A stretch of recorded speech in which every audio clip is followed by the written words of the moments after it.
প্রতিবেশীর বিপদ দেখে যদি আপনার আনন্দ লাগে আর এই আনন্দের নেশা যদি আপনার একবার পেয়ে বসে, তাহলে যতদিনে আপনি নিজে নিঃশ্বাস না হচ্ছেন ততদিন অব্দি এই আনন্দের নেশা কাটবে না। আজকের গল্পে কিন্তু ইঁদুর বিপদে, কারণ বাড়ির মালিক ইঁদুরের জন্য ইঁদুর মারা কল এনেছিল। তো ইঁদুর তার সব থেকে কাছের বন্ধু মুরগির কাছে গেল, মুরগির কাছে গিয়ে বলল, বন্ধু আমি বিপদে পড়েছি, আমাকে সাহায্য করো। কিন্তু মুরগি স্টেট বলে দিল, আমার সাথে এর কোনো সম্পর্ক নেই, তুমি তোমার নিজের রাস্তা দেখো। তারপর সে গেল বাড়ির গৃহপালিত পশু ছাগলের কাছে, ছাগল ঠিক একই কথা বলল।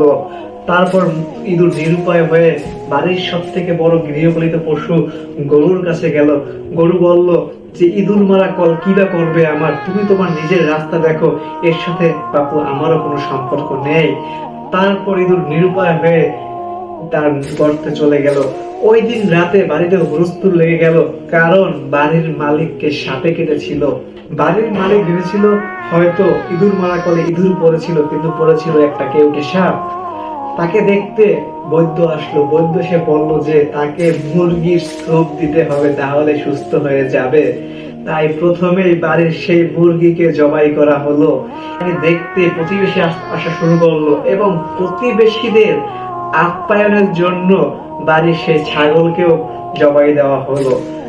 সর্বোপরি তাকে ডাক্তারখানা যেতে হবে, এর জন্য বাড়ির সব থেকে বড় গৃহপালিত পশু গরুকে বিক্রি করা হলো কসাইখানায়।